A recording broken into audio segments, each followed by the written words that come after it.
Hello and welcome to episode 89 of the Low Back Pain Podcast. I'm your host, Dr. Grant Elliott with RehabFix online low back program. And today's topic is the core exercises that you might be missing. These are going to be essential core exercises that you should add into your routine, not only to bulletproof your core, but to bulletproof your spine as well, and to ensure that you are stable in all directions. These are the most commonly missed movements that you might want to be doing. If you have not joined our private Facebook group yet, you need to. It is called RehabFix Low Back Program. It is a private Facebook group. You will need to answer some questions in order to join. If it's not asking you to answer questions, you're not on the right group. In this group, when you join, you will be immediately tagged in our free step-by-step sciatica guide that will take you through the exact process that we go through with thousands of clients around the world and how they were able to achieve pain relief immediately on the spot. There's also additional resources in this group for free to you that are worth tens of thousands of dollars if you listen and if you apply them, much like these podcasts. So go join our private Facebook group, RehabFix Low Back Program, if you are serious about resolving your pain. Now, this topic, core exercise you might be missing. Let's get into this, okay? A lot of people, when they think about core movements, a lot of them associate with, hey, I want to, work on my lower back, so I'm going to work on my core. Well, first off, let's debunk that myth, okay? You don't have low back pain because your core is weak. You don't. You might be thinking, what? Grant, oh my gosh, all these guys out there, I'm not going to mention any names. All these guys out there are talking about how you need to strengthen your core and all this stuff for back pain. It's not really true. I'm not saying core exercises can't help low back pain. They can help. Any exercise can help. Positive thinking can help lower back pain. But there is no significant evidence that supports your core being weak or strengthening your core for low back pain. There's plenty of evidence that supports exercise and movement and improved confidence and resilience for lower back pain, but that could be achieved by any exercise. So if someone is doing core movements and so therefore they feel confident, they feel like they're getting stronger, and that's the first time they've moved in forever, that might be the solution to their back pain. But it's not because their core was weak. I hope that makes sense. That's a very important understanding that you need to have. Now, also, what we fail to introduce when we're trying to go through core rehab movements for lower back issues or for any issues is restoring all the planes of motion with our core movements. What does this mean? There's three main planes of motion that our body moves through. 1, sagittal, going forward and back. 2, frontal, side to side. And 3, transverse, which is rotational. You should progress your core through these 3 phases. Many people stop at the first one. That's why many people aren't bulletproof, because they're not doing this for their core, but they're also not doing this for all their other joints as well. Okay, this is a concept that can be applied to your whole body. So let's go through some of my favorite movements for each of these steps. Let's do it. So number 1, sagittal, forward and backwards. This is going to look like your crunches, your sit-ups. It's going to look like those. Your leg raises, okay? Forward and back. Your body's moving forward and back. So here are the best modifications that you can do for a lot of these movements that might bother your lower back. Because let's remember here, a lot of people with flexion intolerant disc issues, which are the number one type of disc issue that we help with in our program, the types where the longer you sit, the more you feel it, bending forward to put your socks and shoes on in the morning, or standing up straight is really stiff after sitting a while, and maybe you felt a pop in the past. These are flexion-intolerant lower back issues. That is what our program is focused on, okay? So you might be finding that crunches and leg raises and sit-ups and these things might be making your low back worse, and that's not uncommon. It's increasing the repetitive flexion-based load on your lower back, and your lower back is sensitive to flexion. It's sensitive to rounding, so it doesn't like those movements. This is extremely common. This is one of the first things we do with our clients is modify their current exercise routine to ensure that they're not doing anything that could be counterproductive, okay? So what are the sagittal plane movements that I like to do? I like to do dead bugs. Those are absolutely fantastic, okay? Great sagittal plane movement. I like to do curl-ups.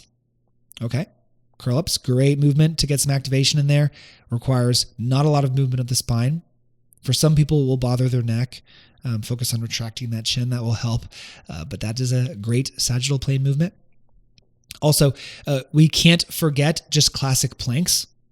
Normal planks are a great sagittal plane movement. Okay. In addition, there's other forms of movements that are a little bit more difficult to mimic. That would be pushes. So pushing is a sagittal plane based core movement. Now, most people aren't doing sled pushes or other statue holds, as we sometimes call them. So they're looking more for the things that they can do on their own. So the ones I've stated so far would be good ones that they can do so far. Well, also hollow holds hanging from a bar. This is fantastic. It is so difficult. You will be so sore from doing this. A lot of people hang onto a bar and they aggressively do leg raises on that. I wouldn't recommend that. I would recommend you perform a hollow hold statically. You just hold that position by hanging from a bar. It's tough. Or you slowly raise your legs while you're holding that position. You don't have to go very high to get a ton of activation. Okay. These are some fantastic sagittal plane core movements, forward and back. Second, frontal plane. Frontal plane means side to side. So what do these types of exercises look like? They look like side planks. Side planks, you are preventing your hip from sagging to the ground, right? So your body is picking that hip up. It's preventing you from falling to the side. That is a frontal plane movement. So side planks, great frontal plane movement. You could say suitcase carries, awesome frontal plane movement. Okay? Additionally, a lot of people, you'll see them doing those kind of side oblique bends. They'll have a 245s in each hand, rocking back and forth aggressively. I'm not going to say that's a bad exercise, but it's not that effective. And if you have a sensitive low back, it might flare you up. So I'm not really a fan of that one very much. You see a lot of people doing that though. So really side planks, suitcase carries, and other forms of carries, or anything involving pulling one side down and your body resisting it, is going to be a frontal plane movement. You could go into a back extension machine and you could lean sideways in the back extension. That would also be a frontal plane movement. You could add a weight to that. It'd be quite difficult. So that is our frontal plane movements. Now the third one, our transverse plane. These are the rotational movements. A lot of people will say that rotation can be harmful for the back. Well, it's not harmful. However, I will admit most of our clients with these types of lower back issues that I mentioned, they typically find that rotational, not all the time, obviously, but a lot of the times they can find rotation can be sensitive. So after golfing, they feel it. After tennis, they feel it. Or certain rotational stretches, they feel it. Okay, this is not uncommon for a sensitive disc. We want to go through those other forms of stability first, and we want to address the root of the issue first before we move on to rotational or transverse-based movements. Okay, so there's two types of transverse-based movements you could do: rotational and anti-rotation. Examples of anti-rotation would be Pallof presses. Okay, fantastic movement for core stability and core resilience and spine stability. There's so many different variations of the Pallof press that you can do. You can do a regular Pallof press. You can do a single leg Pallof. You can do a Pallof march where you're alternating one leg at a time. You can do a Pallof in a kneeling position. You can do it in a half kneeling position. You can do it on your back. You can do it in a squat position. You can do Pallof in so many different ways. You could even do an overhead Pallof hold for frontal plane. That would work too. Okay, there's so many different ways to do the Pallof press. It's multidimensional. Okay, it's fantastic. All right. Also, other anti-rotation based movements, TRX hold. You act like you're going to do a TRX row, except you let go with one arm and you're just holding it. Okay. Also, single leg bear. I really like this. Get in a bear crawl position. Just lift one arm up or lift one leg up. Or just get in a plank position. Get in a full plank position, lift one leg up or lift one arm up. Okay, those are anti-rotation based movements. Fantastic. Go through those. And then at the very, very end, our rotation movements. Now we start to bring in the rotational movements. I really like the wood chop or kneeling wood chop. You could also do a nice controlled rotation. You could stand against a cable that's around chest height. You could bring it out, grab that cable, and just slowly rotate, holding that, slowly increasing range of motion over time and slowly increasing weight over time. Okay, we're getting into loaded rotation now. You can do the landmine rotations. Those are going to be great. You could start to do medicine ball throws where you're rotating and throwing them into the wall. All right, rotational punches. These are things that are in our program for the right person. starting to progress through these rotational and rotation with power, like kind of some force, these are a crucial component to address as well.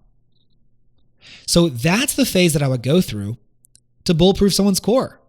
Now, are there even more exercises we can do? Of course. With a right imagination and understanding the principles, there's a ton of exercises that we can do.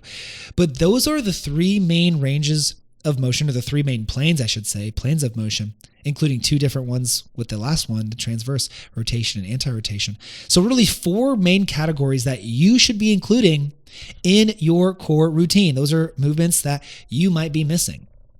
That could totally change the way your core feels, totally change your stability, totally change the way you feel going through certain exercises to make sure you're as resilient and strong as possible. This is what I would do. This is what we take our clients through. This is what you should do. So I hope that this was helpful to kind of give you some additional ideas for how you should be managing your core movements. And once again, I want to say this again, do not hear what I'm not saying. Your low back pain is not because your core is weak. You will not fix your lower back pain by strengthening your core. You won't. It is not a solution. It can be helpful by training your core function in different ways to reintegrate your movement with squats and with deadlifts and things like that. Absolutely. And these are ways to continue to bulletproof your spine after we address the root of the issue. But a weak core is never the root of the issue. Never. Out of all the testimonials that you have seen us share, we share one every single week. We've done that for, 3.5 years. We've had a testimonial every single week. Out of all of our testimonials, we have never helped someone fully achieve pain relief as fast as we do by addressing their core. Never, not one time. If core weakness was the problem, then people with really strong cores would never have a problem, right? Who are people who have really strong cores? Any athlete, powerlifter, strongman, bodybuilder, any serious athlete, any CrossFit athlete, they're all going to have strong cores. But guess what? All of those people I just named, they get back pain all the time. All the time we get these people in our program, okay? So it does not make sense. Don't fall for that trick.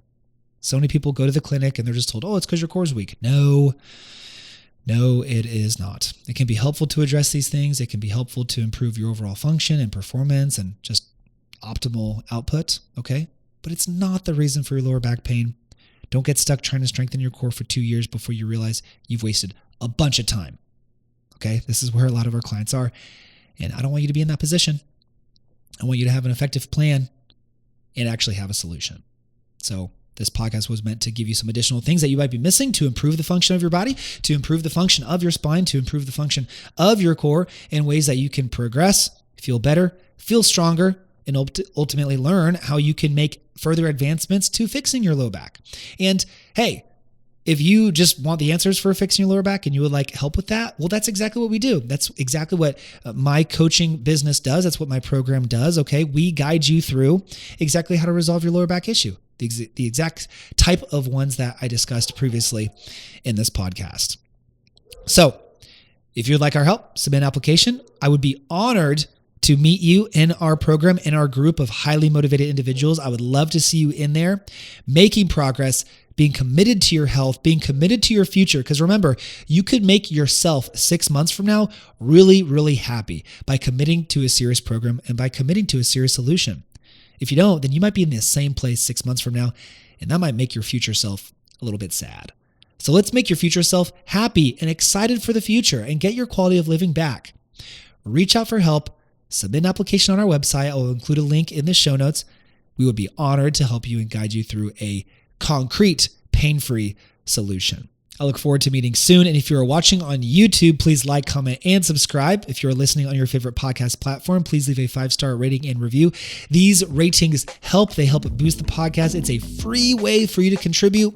If you're gaining benefit from this podcast, then please leave a review and a rating. It is free for you to do that. And it could possibly help someone out there be reached by helping this podcast grow so that they could find the results that they deserve too. As always, move more, move in nature, move in the sun. Thank you so much for listening and have a great day.